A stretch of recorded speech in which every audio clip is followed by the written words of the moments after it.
지난주 욥기 세 번째 강의에서 네. 제 뇌를 일주일 동안 꽉 잡고 있었던 대목은 복을 주신 분도 하나님이시고 재앙을 주신 분도 하나님이신데 그 재앙을 어떻게 받지 아니할 수 있겠느냐. 근데 이걸 제 생활 속에 접목을 하면 정말 받기 싫어요. 조금이라도 재앙을 주시면 나 진짜 하나님 원망하고 막 그랬었거든요. 그렇죠. 그래서 이거 어떻게 해야 되나 고민을 많이 했어요. 근데 저도 예전에 좀 힘든 친구들 아니면은 정말 뭐 고난에 빠진 친구들 보면 욥을 생각해서 한번 참아봐라 아니면 욥기를 읽어봐라 막 이랬었는데 그런 얘기 절대 하면 안 되겠다. 안 돼요. 그리고 이제 욥기의 어떤 교훈이 기브 앤 테이크 신앙이 되면 안 된다. 맞아요. 이거잖아요. 맞아요. 근데 어쩔 수 없이 좀 약간 이걸 꼭 또 망각하고 하나님 오늘도 이걸 해 주시옵고 저것도 해 주시옵고 이렇게 기도하는 거예요. 멀었어요, 진짜. 멀었어요. 아직도 멀었습니다. 인간인지라 정말 쉽지는 않은데 네. 그래도 닮으려고 노력은 해야 되겠죠. 오늘도 정말 험난한 내용 기대합니다. 목사님 나오십니다. 안녕하세요. 안녕하십니까. 네, 반갑습니다. 건강하게 잘 지내셨습니까? 네. 욥기가 아주 슬프고 우울한 이야기인데 슬프고 우울하지 않으세요? 괜찮습니다. 괜찮습니다. 그래도 극복해야죠. 견딜만 합니까? 아니 일주일은 좀 슬프고 우울했는데 또 선생님 뵈면 또 갑자기 또 열기가 올라오고 그러더라고요. 현대 사회는 이 고통은 줄이고 이 쾌락은 이렇게 늘리고 그런 문화가 지배하는 사회죠. 맞아요. 네. 그래서 할 수 있으면 고통스러운 거 외면하고 도피하려고 하고 즐겁고 행복한 거 그런 것만 보고 들으려고 하는 그런 사회예요. 그런데 우리 몸의 중심은 어디입니까? 심장? 그리고 심장. 우리 몸의 중심은 아픈 데죠. 우리 몸이 어디 한 군데 아프면 정신이 다 맞아요. 거기에 쏠려가지고 그러네요. 그게 낫기 전까지는 그쪽으로만 가죠. 네. 신경이 쓰이죠. 맞아요. 그래서 이 고통과 고난이라고 하는 건 우리를 깊어지게 하거든요. 이 즐겁고 뭐 유쾌한 거는 그냥 흩어지고 밖으로 이렇게 나가는 것이지만 고통은 이 내면화 시켜가지고 이제 우리를 더욱더 깊어지게 만들고 영적으로 인격적으로 성숙하게 만드는 것이거든요. 네. 그래서 고난 받는 것이 꼭 나쁜 것만은 아닙니다. 거룩한 확성기라고 하는 그런 말이 있는 것처럼 고난을 통해서 하나님께 더 나아갈 수 있고 우리 인격이 더 훈련받을 수도 있겠죠. 네. 네. 욥기는 굉장히 불편한 주제를 다루는 책입니다. 네. 무죄한 사람의 무고한 고난, 심약한 사람을 읽기가 참 어려워요. 42장이나 되는 분량도 방대한 데다가 이게 답이 없는 문제를 지루하게 계속 반복해 나가는 그런 책이거든요. 욥기를 읽는 독자들도 인내가 필요한 욥의 인내뿐만 아니라 욥기를 읽는 독자들의 인내도 필요한 책이 바로 욥기라고 할 수 있습니다. 오늘 수업 욥기 4강. 왜 저를 낳으셨나요? 자, 우리 야고보서 5장 11절을 우리 한번 내 학생이 한번 다 같이 읽어볼까요? 시작. 보라 인내하는 자를 우리가 복되다 하나니 너희가 욥의 인내를 들었고 주께서 주신 결말을 보았거니와 주는 가장 자비하시고 긍휼히 여기시는 이시니라. 자, 야고보서 저자가 욥의 인내라는 표현을 쓰지 않습니까? 네. 욥의 특징은 인내에 있다. 아. 우리 지금까지 공부한 바에 따르면 사탄은 이런 핑계 저런 구실을 대가지고 하나님과 우리 사이를 이간질시켜서 떼어놓으려고 하는데 욥은 절대 안 떨어져요. 42장까지도 욥은 절대로 안 떨어져요. 그러니까 계속해서 하나님께 붙어 있으려고 하니까 격렬하게 항의도 하고 절규도 하고 탄식도 하고 네. 그건 욥의 신앙의 표현이지 결코 불신앙적인 것이 아닙니다. 맞아요. 자, 우리도 저 어려운 일이 있다고 그래가지고 하나님으로부터 멀어지고 떨어지면 안 되겠죠? 네. 끝까지 붙어 있는 우리가 돼야 되겠습니다. 네. 자, 하나님은 욥처럼 무죄한 사람에게 왜 무고한 고난을 허락하실까? 이 무고하다고 하는 말은 아무 까닭이 없는, 네. 의미가 없는, 넌센스. 좀 나쁜 사람이 악인이 그런 어떤 재앙을 만난다고 그러면 고개를 끄덕일 수가 있지만 맞아요. 우리 지금까지 공부한 바에 의하면 욥은 전혀. 온전하고 정직하고 하나님을 경외하고 악에서부터 떠난 사람 아닙니까?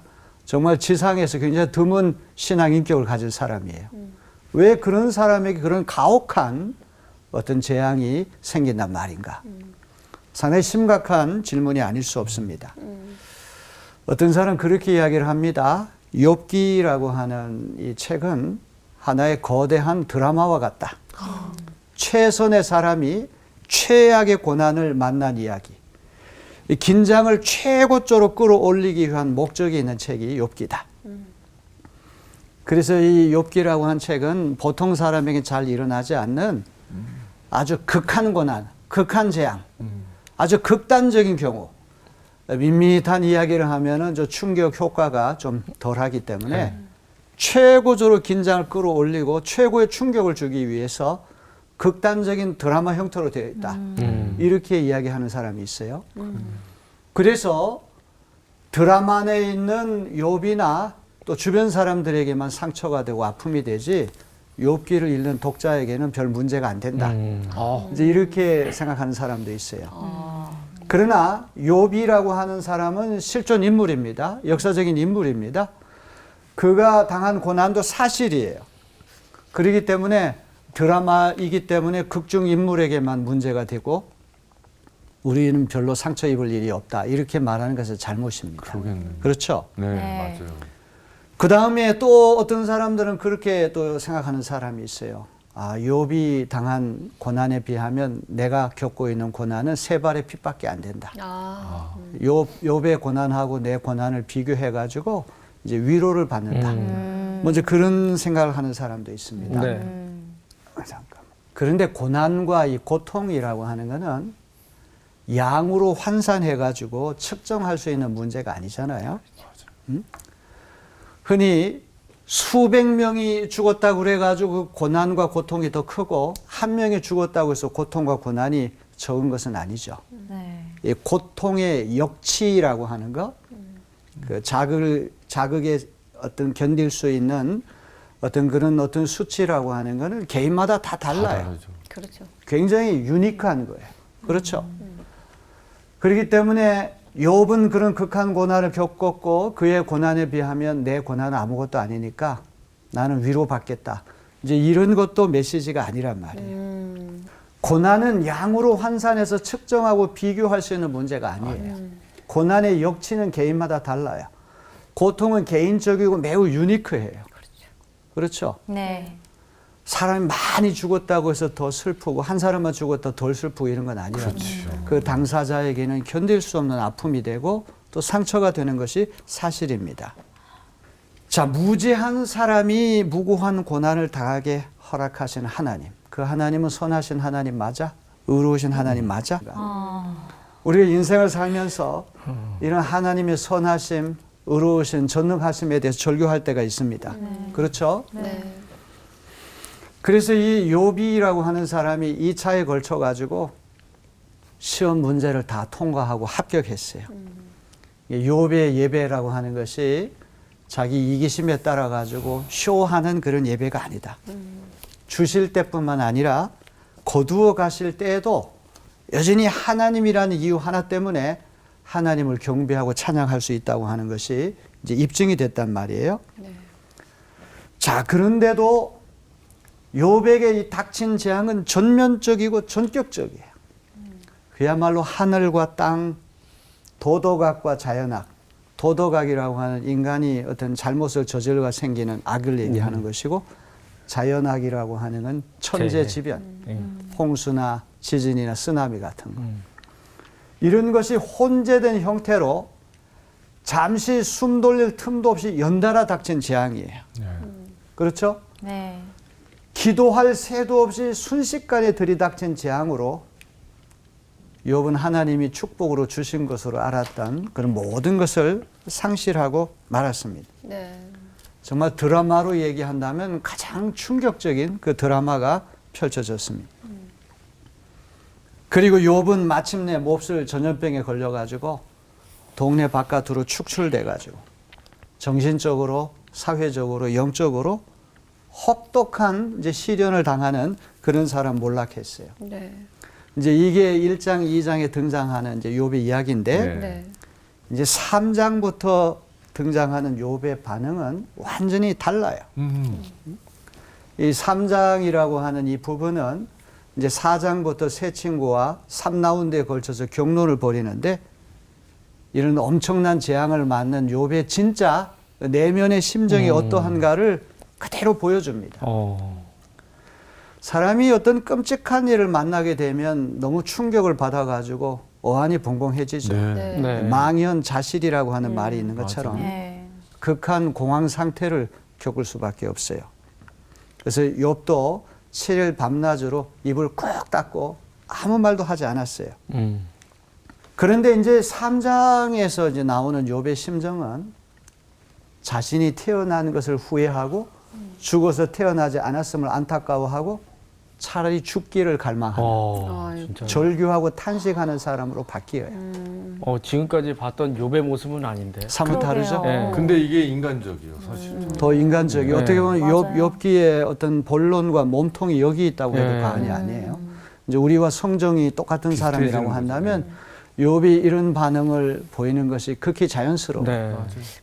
우리가 너무 어려운 일이 생기고 힘든 일이 생기면 그런 말을 하죠. 어머니 왜 저를 낳으셨나요? 네. 차라리 내가 이 세상에 태어나지 않았더라면 이런 고생을 안 할 텐데. 꼭 하지 말아야 되는 그렇죠. 얘기. 그게 하지 말아야 꼭 되는 하지 얘기. 말아야 될 내용인데 네. 3장은 하게 돼요. 흥미롭게도 이런 자기 생일을 저주하는 이런 어떤 탄식으로부터 시작된다. 아이고. 이게 아주 중요한 것입니다. 답답하면 저런 얘기.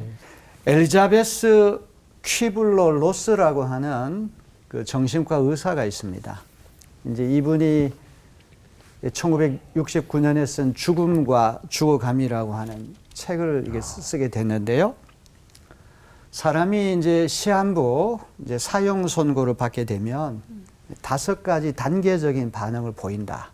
이제 임상 어떤 체험을 통해서 이것을 이제 정리를 한 아주 유명한 책이에요. 아주 고전적인 책이에요. 그래서 우리가 흔히 이제 DABDA 그렇게 불러요. 그 영어 이제 첫 번째 이니셜을 따가지고 이제 그렇게 부르는데 첫 번째 단계는 부정, 두 번째 단계는 분노, 세 번째는 협상, 거래, 네 번째는 우울, 그리고 이제 마지막에 이제 담담하게 자기 현실을 수용하는 거예요. 자, 욥기의 어떤 우리 정서적인 상태를 좀 이해하기 위해서 이제 이 책이 이게 던져주는 그런 나름대로 의미가 있을 것 같습니다.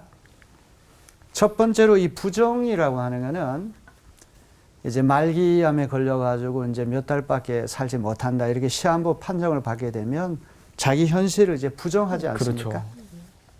아니 그럴 리가 없어. 이런 맞아. 일이 나에게 닥칠 리가 만무해. 뭔가 의사 선생님이 오진을 내렸을 거야. 믿을 수가 없는 믿을 거죠. 수가 없는 거죠. 심지어 어떤 말을 합니까? 아, 그 검진 기록이 바뀌었을 거야. 맞아. 내가 아닌 다른 사람이 말기암에 걸렸는데 이건 나라고 말이지. 이렇게 바뀌었다고. 이제 이렇게 생각. 이제 부정, 부인하는 네, 단계죠. 네. 다 이해되시죠? 네. 네. 자, 두 번째는 분노를 표출합니다. 이제 주변의 모든 대상이 다 이제 분노의 대상이 되죠. Why me? 왜 왜 나냐? 하필이면 나란 말인가? 지구상에 80억이나 되는 인구가 있는데 마치 전화번호부를 이렇게 살피다가 내 이름을 콕 집어가지고 나에게 고통을 안겨주는 왜 하필이면 나란 말인가? 가족, 친구들, 의료진들 주변에 있는 사람들에게 다 격한 이제 분노를 쏟아내는 그런 단계죠. 네. 심지어 이 단계에 가게 되면 하나님을 향해서도 분노를 표출해죠. 응? 왜 하필이면 이런 고난이 왜 나에게 닥친단 말인가? 여기 두 번째 단계입니다. 네. 그다음에 이제 세 번째 단계는 거래라고 거래. 하는 단계인데요. 이 거래라고 하는 단계는 어떤 단계겠습니까? 나에게 건강을 하나님으로. 주시면 내가 그렇지. 더 잘 믿고 바로 그겁니다. 하나님 이번에 저를 살려주시면 교회도 열심히 다니고 아프리카 오지에 선교도 가고 봉사도 많이 하고 11조도 많이 드리고 내 교회를 위해서 정말 헌신할 겁니다. 이제 이렇게 어떤 협상하는 단계가 네. 이제 세 번째 단계예요. 그러다가 이제 네 번째로 단계까지 접어들면 우울증 증세를 보이게 돼요. 다시 현실을 직시하는 다시 현실로 돌아오게 되는 것이죠. 그게 하나님을 향해 울부짖어도 별로 나아질 것이 없게 된다고 할 때 이제 팍 깔아앉아가지고 하루 종일 멍하니 앉아 있고, 야, 내가 세상을 떠나면 우리 가족들은 어떻게 하지? 내가 벌려놓은 사업은 어떻게 하지? 주변에 대한 것들을 이제 염려하고 걱정하면서 깊은 이제 나락에 빠져드는 단계죠. 그 다음에 이제 5번째로 현실을 이제 담담하게 이제 받아들이는 것이죠. 어쩔 수 없이 이제 피할 길이 없구나 해서 수용하는 단계가 되는 것입니다. 자, 제가 왜 이런 5가지 단계를 지금 말씀하는 걸까요? 욥이 지금 이런 상황이 그런 되는 그렇습니다. 거예요? 욥도 우리와 똑같은 그런 어떤 감정을 가진 사람이기 때문에 그라고 해서 예외가 아니에요. 맞아요. 그 1장, 2장 서막에 등장하는 욥은 하나의 이야기를 이렇게 전개하기 위한 하는 무대 설치라고 하는 그런 점에서 우리 이해를 하면 되겠고요. 정말 욥기의 저자가 우리에게 주려고 하는 메시지는 이 시문, 운문에 다 들어가 있다고 과언이 아니에요. 이제 앞으로 이제 우리 계속해서 살펴보겠지만 욥은 이 5단계를 다 거치거든요. 근데 이제 오늘 말씀을 읽어보게 되면 곧바로 우울증 증세부터 보여요. 4번째 단계로 곧바로 빠져드는 것을 보게 됩니다. 너무 참아서 예, 그런가 보다. 부인하고 분노하고 거래하고 이런 단계를 거치지 않고 곧바로 4번째 단계인 우울증에 빠집니다. 물론 이제 앞으로 전개될 욥기의 그 이야기를 보게 되면 그 5가지가 다 골고루 다 나타납니다. 그렇지만 오늘 3장만큼은 우울증 증세를 보입니다. 자, 우리 3장 3절을 우리 여학생 두 분이 한번 읽어보시겠습니다. 이거 연기를 해. 내가 태어나던 날이 차라리 사라져 버렸더라면, 남자아이를 배웠다라고 좋아하던 그 밤도 망해 버렸더라면. 자, 3장이 보여주는 욥의 반응은 와. 전형적인 우울증 환자가 보이는 증세 아닙니까? 자, 이제 입을 열어가지고 아픔을 말하고 깊은 어떤 슬픔을 이렇게 표출한다고 하는 것은 아주 좋은 거예요. 7일 동안을 입을 꼭 닫고 있었다는 얘기는 너무 충격이 커가지고 말문이 막혔는데 이제 이렇게 절규하고 탄식한다고 하는 것은 어떻게 하면 치료로 나아가는 첫걸음이라고 할 수 있어요. 욥이 어떤 가족을 잃어버리고 재산 잃어버리고 자기 건강도 잃어버렸지만 다행히 하나님께서 말할 수 있는 그것만큼은 허락하셨어요. 그래서 말을 통해서 절규한다고 하는 거. 여기 3장 3절은 어떤 느낌이 듭니까? 주천 씨. 정말 부모로서 정말 듣고 싶지 않은 얘기예요. 부모로서 듣고 네. 싶지 않은 얘기죠. 그러니까 하나님이 저희에게 부모니까 자식이 정말 이쁘게 태어나게 만들어놨는데 저 얘기를 들으면 얼마나 허망하셨을까. 그러니까 태어난 날과 잉태된 날에 대한 저주 아닙니까? 의미가 없는 거죠. 자기가 태어난 날, 잉태된 밤. 욥이 이 땅에 존재하게 된 출발점인데 차라리 그 출발점이 없었더라면 오늘의 이 재앙을 만나지 않을 텐데 차라리 내가 이 세상에 태어나지 않았으면 좋았을 텐데 어머니 왜 저를 낳으셨나요? 이렇게 울부짖는 내용이에요.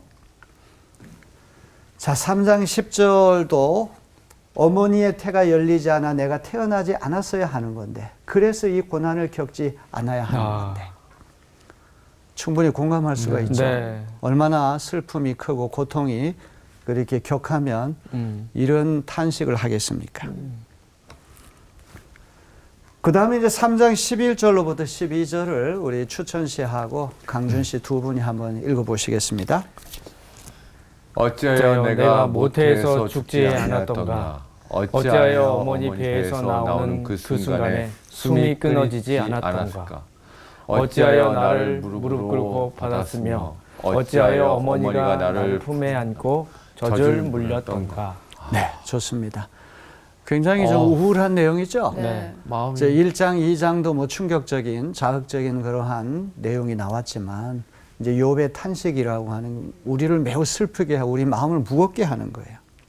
왜 태어나 죽지 않았던가 이렇게 탄식합니다.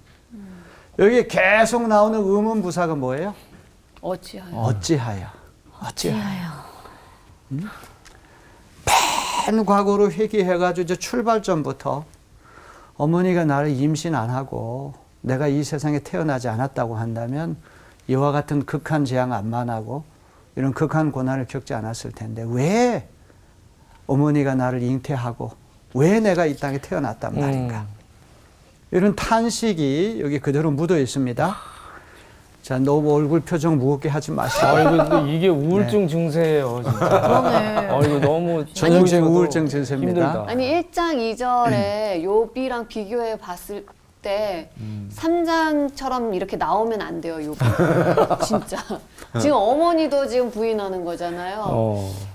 아, 안 돼요. 욥 이러면 안 됩니다. 이러면 안 돼요. 네. 근데 이러면 안 돼요. 우리 박인영 씨가 전에 했던 말씀하고 좀 배치되는 것 같은데 옛날에 욥이 의연한 반응 보이는 것이 인간적이고 현실적인 반응이 아니라고 그렇게 얘기했잖아요. 아니 근데 사람은 좀 일관돼야 되는데 지금까지 우리가 2장까지 봤던 욥은 그러니까 너무 그런 고난에도 너무 의연하게 이 그러니까. 또한 받아들여야 너무 된다라고 맞아요. 했는데 네. 3장부터는 이제 갑자기 현실을 맞다도 극단적으로 어찌하여 어찌하여 이제 울부짖는 내용. 네, 아니 욥이 아내한테도 그랬잖아요. 당신까지도 어리석은 여자들처럼 말하는 거예요. 아니 이거 어리석잖아요. 이거 이렇게 얘기하면 안 되지 않나요? 어머니 좋아요. 어머니. 경험하셨어요 지금. 어머니. 아무리 힘들고 어렵다고 할지라도 자기의 출생일과 잉태한 날까지 저주한다고 하는 말은 바람직하지 않아요. 그렇죠. 네. 네, 그건 그런데도 우리가 현실 세계에서 이런 극한 고난을 만나면 충분히 있을 법해요. 맞아요. 어머니가 차라리 저를 낳지 않았다고 한다면 이런 어려움을 당하지 않았을 텐데 왜 제가 이 땅에 태어나서 이런 고생을 하게 한단 말입니까? 네. 자, 그 다음에 이제 3장 13절로부터 16절을 우리 박인영 씨가 한번 읽어보시겠습니다. 네. 그렇게만 하지 않았더라도 지금쯤은 내가 편히 누워서 잠들어 쉬고 있을 텐데 지금은 폐허가 된 성읍이지만 한때 그 성읍을 세우던 세상의 왕들과 고관들과 함께 잠들어 있을 텐데 금과 은으로 집을 가득 채운 그 통치자들과 함께 잠들어 있을 텐데. 자, 여기 이 말씀은 우리 인영 씨가 읽었는데 어떤 느낌이 들어와요? 그때 태어나지만 않았어도 지금 세상을 떠난 왕들과 사람들과 같이 그냥 편하게 있을 텐데 내가 왜 태어나서 이런 고통을 느껴야 되는가? 그렇습니다. 그 이제 잉태가 되지 않고 사산, 조산, 저 어머니 뱃속에서 이제 유산이 된다든지 이렇게 되었더라면 지금쯤 내가 편히 누워가지고 임금들과 고관 대작들과 함께 무덤에 함께 들어가 안식을 누렸을 텐데 사람이 죽어버리게 되면 이 세상에 어떤 권세를 누렸든지 간에 다 똑같이 한평 땅에 묻히게 되는 거 아닙니까? 네. 자기도 만약 그렇게 되었다라고 한다면 지금의 이 고난을 당하지 않았을 텐데 차라리 무덤에 있는 것이 더 안식을 누리고 이 어떤 슬픔이나 고통이 없을 텐데 그런 절규 아닙니까? 네. 그렇죠? 그 다음에 3장 17절로부터 19절을 우리 이지효 학생이 좀 아주 슬픈 표정으로 한번 읽어주세요. 아, 아이고. 지금 너무 이미 슬픈데 더 슬프게요? 우는 거 아니에요, 오늘? 아, 진짜. 그곳은 악한 사람들도 더 이상 소란을 피우지 못하고 삶에 지친 사람들도 쉴 수 있는 곳인데 그곳은 갇힌 사람들도 함께 평화를 누리고 노예를 부리는 감독관의 소리도 들리지 않는 곳인데 그곳은 낮은 자와 높은 자의 구별이 없고 종까지도 주인에게서 자유를 얻는 곳인데 네, 좋습니다. 죽음이네, 그곳은 어떤 곳입니까? 죽음이네. 천당 같은데요? 네, 죽고 나서의 네, 죽어서 이제 무덤에 들어가게 되면 악한 사람들도 소란 안 피우고 고단한 삶에 지친 사람들도 안식을 누리고 평화를 누리고 강제 노역을 당하면서 감독관들에게 채찍을 맞고 그런 사람들의 울부짖음도 안 들리고 낮은 자 높은 자 다 가릴 것 없이 다 평등하게 되고 종까지도 주인에게서 자유를 얻는 것이 그 지하 무덤인데 이 말은 죽음을 동경하는 거 아닙니까? 죽고 싶다는 얘기예요. 죽고 싶다는 얘기예요. 이 거의- 죽음을 갈망하는 그러한 아주 탄식이에요. 유선데요, 거의. 유소입니까?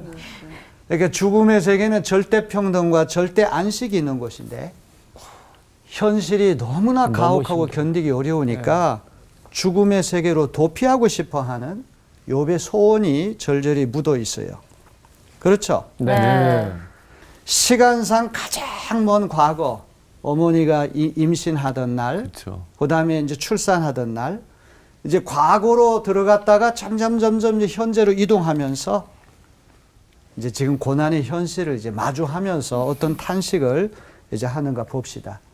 자, 3장 20절로부터 23절을 우리 네 학생이 한번 다 같이 한번 읽어보겠습니다.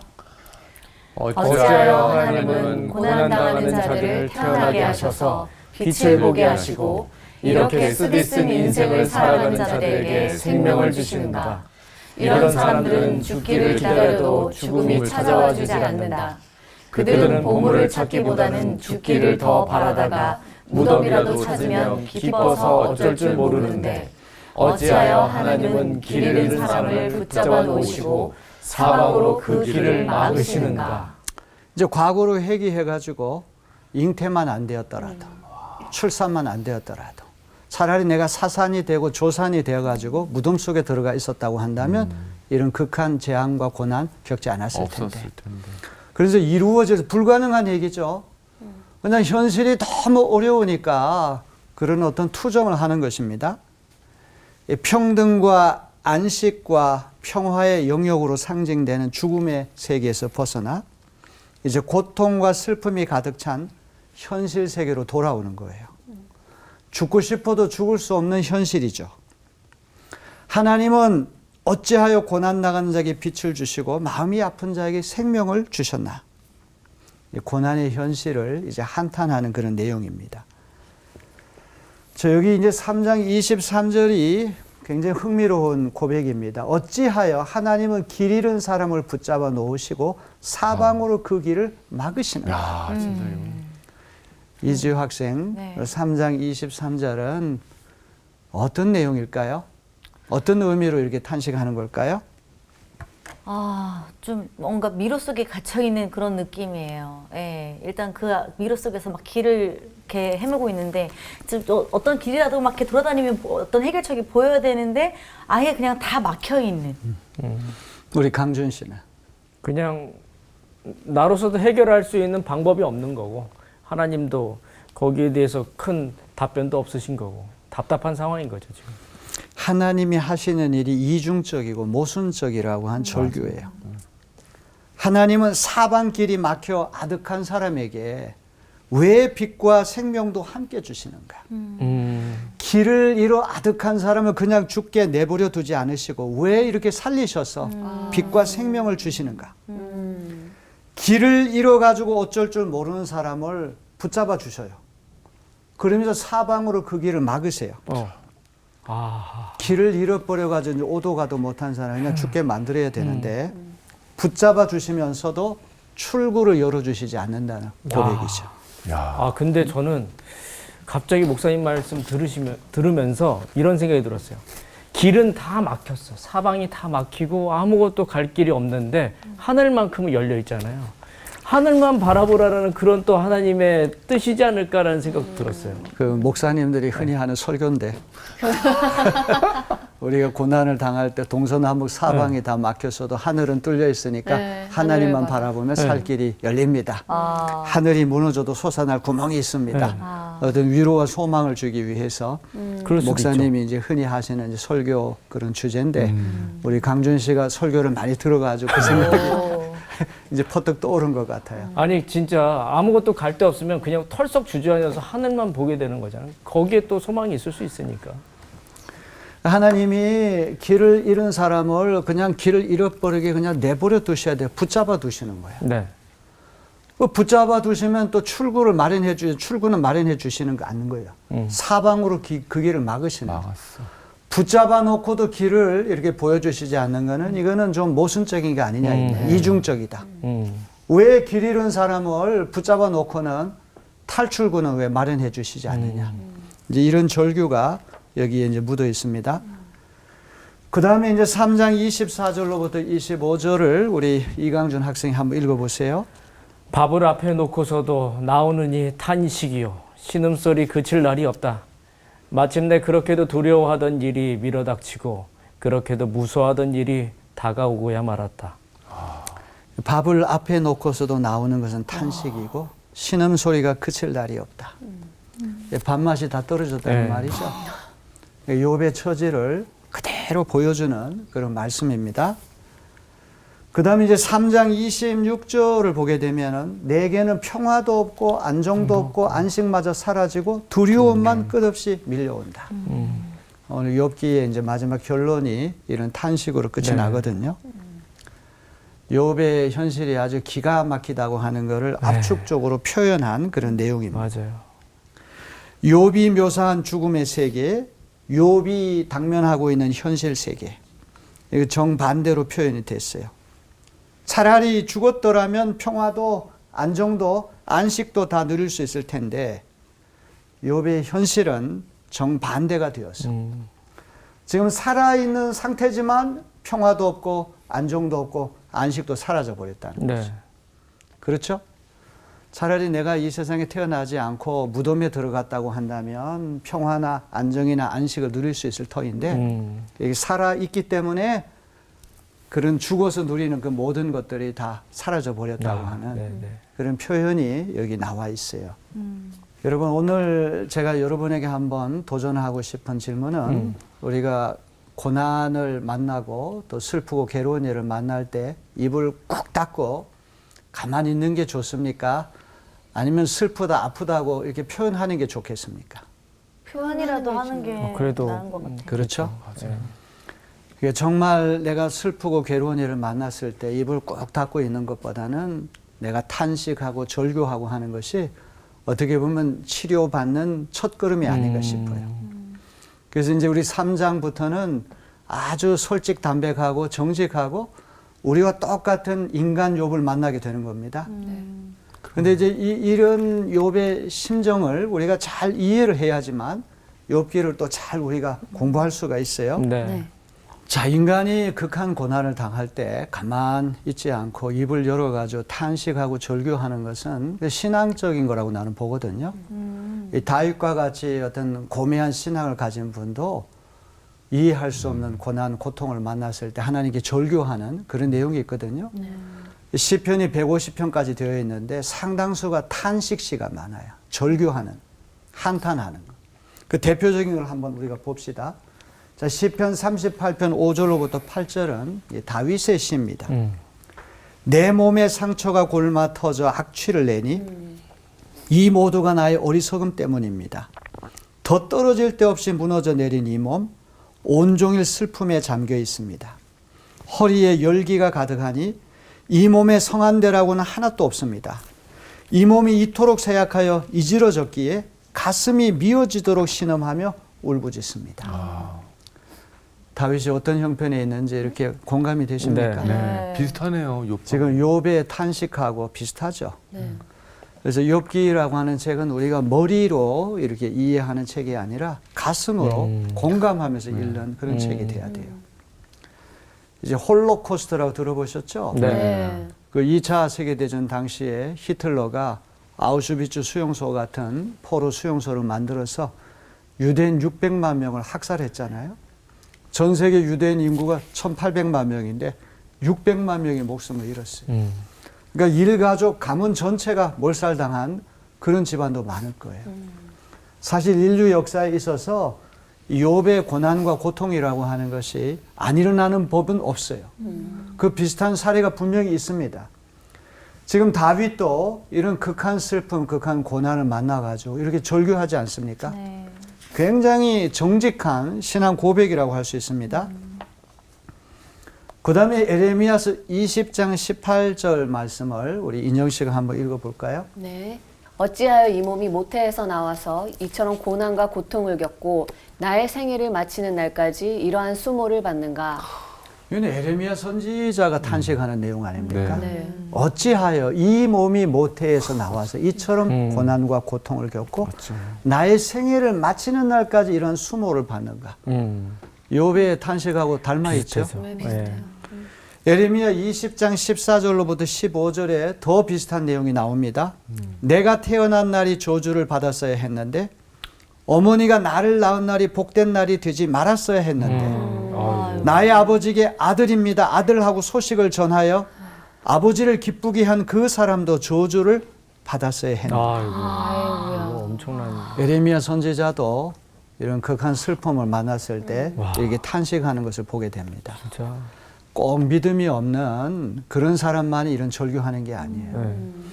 우리보다 훨씬 더 고매한 인격과 깊은 신앙을 가진 이들도 견딜 수 없는 고난을 만났을 때 이렇게 탄식하고 절규한다는 걸 기억해야 됩니다. 네.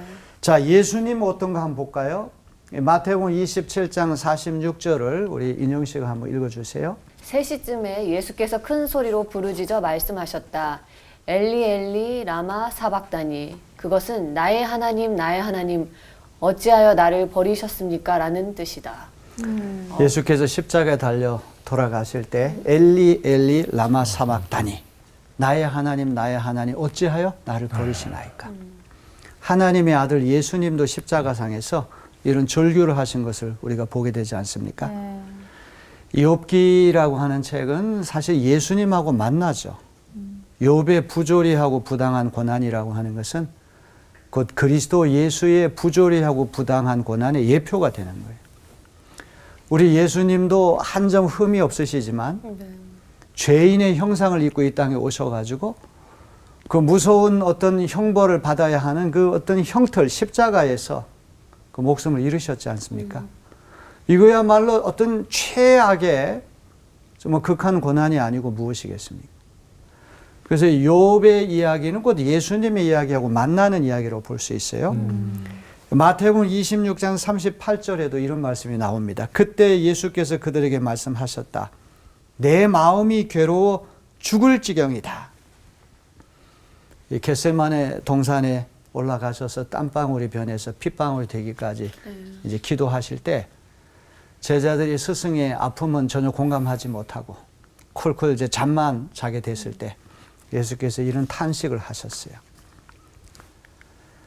자, 다윗과 에레미야와 예수님의 탄식은 고난을 당할 때 울부짖는 것이 지극히 정상적이라는 사실을 보여주는 거예요. 네, 맞아요. 그렇죠? 네. 이제 우리 몸이 아파가지고 병원에 갈 때 안 아픈 척하게 되면 병을 못 고치잖아요. 예. 아프다고 하는 거를 의사 선생님께 정직하게 얘기를 해야 돼요. 네. 맞아요. 물론 엄살을 부리면 안 되겠죠. 네, 네. 아주 솔직하게 자기 아픈 부위에 대해서 말을 하고 어디가 어떻게 아픈가를 다 털어놔야지만 치료가 시작되는 거예요. 7일 동안을 이렇게 조용히 있던 욥이 말문을 열어가지고 자기가 잉태되던 날, 또 그다음 출산하던 날, 그런 날을 이렇게 되짚어 보면서 아, 차라리 내가 안 태어났으면, 차라리 내가 어머니 뱃속에서 그냥 사산되었더라면 내가 이 고통을 겪지 않았을 텐데. 이제 이 서막에 등장하는 욥과는 사뭇 다른 그런 욥의 모습을 우리가 보게 됩니다. 자, 오늘 조금 슬프고 좀 무겁고 우울한 이야기를 해서 표정이 다 조금 어두워졌는데 그래도 끝까지 우리가 즐거운 마음으로 욥기를 잘 읽어나가면서 이제 하나님께서 고난을 통해서 어떤 일을 하시는지 또 무지한 사람의 무고한 고난은 왜 일어나는지 한번 우리가 씨름하는 그런 시간이 되었으면 좋겠습니다. 네. 네, 알겠습니다. 다 오늘 다 공부 잘 됐습니까? 네, 네. 알겠습니다. 뭐 질문 없으시죠? 네. 아유, 큰 깨달음이 있었어요. 네, 질문이 없다는 얘기는 100%다 이해했기 때문에 질문이 없는 거죠? 네. 네. 자, 오늘 수고 많으셨습니다. 다음 주에 뵙겠습니다. 감사합니다. 제가 여태까지 겪었던 고통, 고난, 이 어려움들이 하나님이 사랑하셔서 그렇구나라는 생각이 좀 들었어요. 갑자기. 왜냐하면 하나님이 사랑했던 다윗, 에레미야, 뭐 예수님까지 그리고 욥까지도 이런 고통을 당하잖아요. 내가 겪고 있는 것이 하나님의 사랑이겠거니라는 생각이 좀 들었어요. 그러니까 이겨낼 힘이 나는데요. 저는 이게 욥이지. 야. 이게 사랑이지. 좀 이런 생각이 들면서 욥이 이제 앞으로 어떻게 할지 그리고 우리 선생님께서 말씀하셨잖아요. 7일 동안 말을 안 하고서 이제 말을 하는 거잖아요. 만약에 바로 말했을 때 정말 욥이 정말 부정하고 정말 심한 얘기들을 많이 했을 것 같아요. 근데 그 입을 닫고 있었다는 거 7일 동안. 그래서 저도 뭔가 일이 일어나면 우선은 입을 좀 닫았다가 우선은 좀 한번 닫았다가 따라해볼게요. 적용이 빨라요. 그래야 네. 되겠다라는 생각을 했습니다. 네. 제가 인상 깊게 생각하는 노래 중에 어메라는 곡이 있어요. 어메요? 어메. 어메 우리 어메 뭐 탈라고 날 낳았구나. 날 낳거든. 낳으려면 좀 잘 낳지. 이런 곡이 있어요. 그래서 그 곡을 들었을 때 아니 얼마나 이렇게 비극적이고 처참하면 저런 엄마를 이렇게 탄식하는 그런 노래를 할까 했는데 이게 고난을 당할 때 울부짖는 것이 저렇게 정상적이고 차라리 표현하는 게 낫다고 하잖아요. 네, 그래서 그 곡이 좀 약간 와 닿으면서 저렇게라도 표현하는 게 낫다. 네, 이런 생각이 들었네요. 맞아요. 이 고난당할 때 그냥 그거를 침묵하고 지키는 것보다도 어찌 보면 대단한 사람들도 저렇게 힘들 때 탄식하면서 울부짖잖아요. 우리도 생활 살아가면서 가끔은 힘들 때도 있고 절망할 때도 있고 빠져나가지 못할 상황들도 있는데 그때 하나님께 울부짖으면서 기도하면서 토로낸다면 거기 안에서 깨달음들이 나오지 않을까라는 생각도 빛이 보이지 않을까요? 맞습니다. 맞습니다. 고난을 통해서 하나님을 바라볼 수 있는 그런 한 주가 되셨으면 좋겠습니다. 네. 수고하셨습니다. 수고하셨습니다. 아.